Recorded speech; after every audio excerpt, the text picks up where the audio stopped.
আসসালামু আলাইকুম। সবাইকে স্বাগত জানাচ্ছি আজকের ক্লাসে।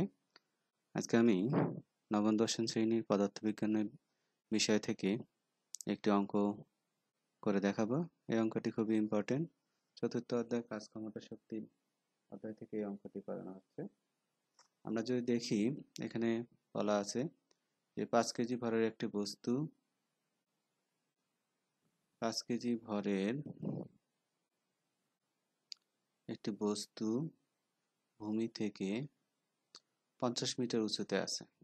আমাদের বলা হলো বস্তুটিকে ছেড়ে দিলে সেটি কত বেগে ভূমিতে আঘাত করবে।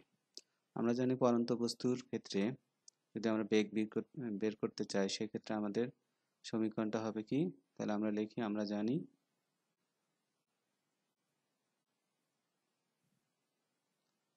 জানি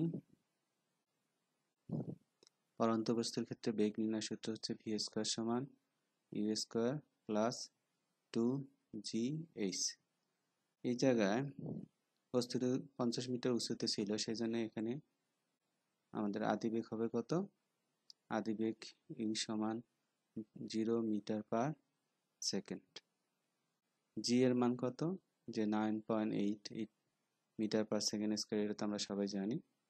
এইচ এর মান হচ্ছে 50 মিটার। তাহলে আমাদের বেগ কত হবে, কত বেগে ভূমিতে আঘাত করবে সেটা বের করে দেখাতে হবে। তো আমরা এখানে ভি স্কয়ারের ভি এর মান বের করবো, সেজন্য রাখলাম ভি স্কয়ার। ইউ এর মান হচ্ছে 0, তার উপর স্কয়ার প্লাস 2 গুণন 9.8 জি এর মান গুণন এইচ হচ্ছে 50। তারপর তাহলে ভি স্কয়ার সমান কত হয়? 0 প্লাস, যদি আমরা এটা গুণন করি তাহলে পাবো কত? যে গুণন করে দেখি, গুণন করলে পাচ্ছি আমরা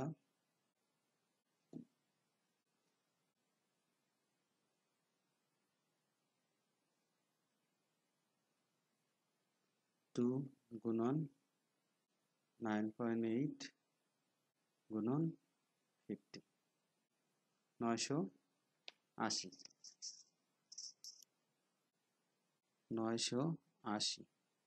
তাহলে ভি স্কয়ার সমান আমরা কি পাইলাম? যে ভি স্কয়ার সমান পাচ্ছি 980।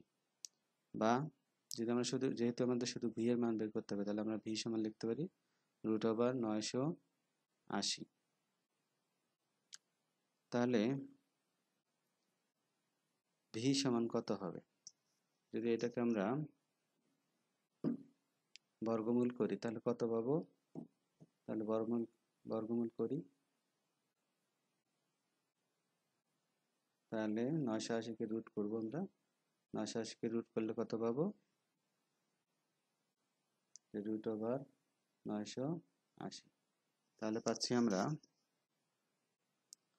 31.304 মিটার পার সেকেন্ড।